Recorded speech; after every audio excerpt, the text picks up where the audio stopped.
Metro রেলের Shahbag station কাউন্টারে কর্মী না থাকায় বিনা টিকিটেই ট্রেনে চড়ছেন যাত্রীরা। সোমবার সকালে প্রায় প্রতিটি স্টেশনেই দেখা যায় এমন চিত্র। রোববার মেট্রো রেলের সচিবালয় স্টেশনে এমআরটি পুলিশ মেট্রোর 4 কর্মীকে লাঞ্ছিত করে।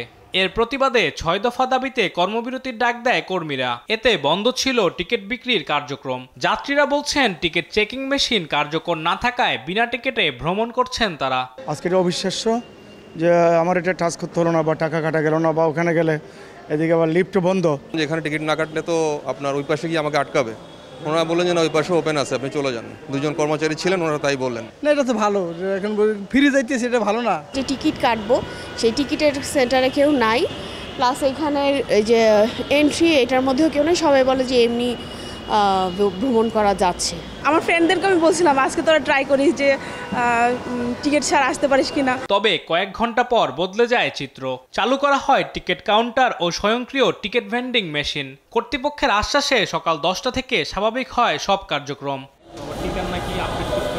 এ সময় বিনা টিকিটে যাত্রী ভ্রমণের কথা স্বীকার করে ডিএমটিসিএল ব্যবস্থাপনা পরিচালক দাবি করেন কর্মবিরতির বিষয়টি তার জানা নেই।